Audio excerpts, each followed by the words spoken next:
Hi guys.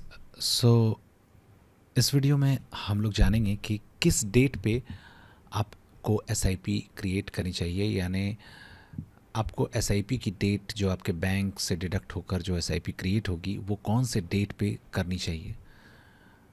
तो यहाँ पे जो डेटा आप देख रहे हैं ये निफ्टी 500 का डेटा है। On the 5th of every month, on 15th of every month and 25th of every month, अगर 2009 से आपने इन्वेस्ट किया है कुछ, तो जो एवरेज रिटर्न है that comes out to be 17.02।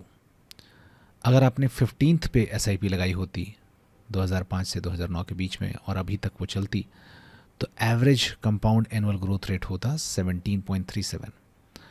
अगर आपने 25th पे लगाई होती तो average annual growth rate return compounded annual growth rate return होता 17.52।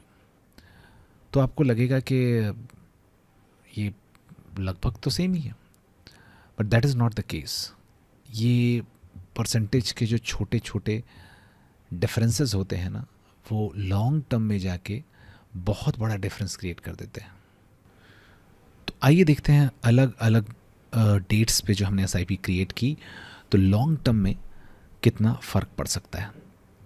फॉर एग्ज़ाम्पल, अगर हम 5th को अपने एसआईपी लगाते हैं और आप 30 साल के हैं और आप रिटायरमेंट के समय अपना फ़ंड देखना चाहते हैं, तो लेट्स से आप 10,000 रुपये की एसआईपी करते हैं 30 ईयर्स के लिए।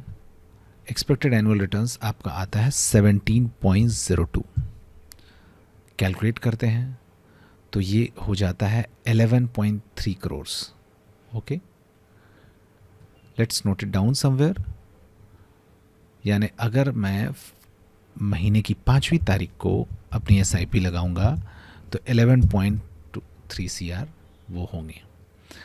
चलिए, अगर हम 15th को करें, जस्ट एन एग्जाम्पल, तो ये हो जाता है 12.3 करोड़। अगर हम 15th को करते हैं तो यही चीज़ बन जाती है 12.3 करोड़। आप देखिए 30 सालों में इसने लगभग 1 करोड़ का डिफरेंस कर दिया।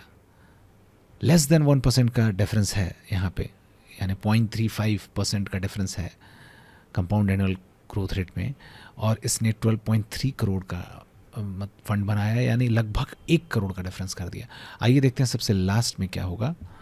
हम 17.52 को अगर कैलकुलेट करते हैं तो ये 12.8 करोड़ हो जाता है। तो यानी अगर हम अपनी एसआईपीज़ 25th को लगाते हैं तो ये 12.8 हो जाता है। ऐसा क्यों हो रहा है? क्योंकि मार्केट जो है जनरली ये देखा गया है कि महीने के शुरू के दिनों में 1st से 5 या first week of the month में अप रहता है। एक रीज़न ये भी हो सकता है कि जनरली लोगों की सैलरीज़ क्रेडिट होती हैं महीने के अंत में, और जनरली वो लोग अपनी एसआईपी डेट्स रखते हैं first week of the month में। तो मार्केट जो है अपवर्ड मूवमेंट में रहता है, जनरली देखा गया है, but it's not sure, but most of the times ये वहाँ रहता है। और 25th को आते आते मोस्टली लोगों को जो है अपने फाइनेंसेस मैनेज करते करते इस तरह की सिचुएशन होती है कि कोई भी बहुत कम ही लोग उस समय एसआईपी क्रिएट करते हैं, तो ये 25th तक मार्केट थोड़ी सी लो कंडीशन में रहता है। अगर आपका पैसा मार्केट के लो वाले हालात में लगता रहेगा तो जाहिर सी बात है वो average percentage compound annual growth return ज़्यादा होगा और आपको एक ज़्यादा फ़ायदा मिलेगा। Thanks for watching guys.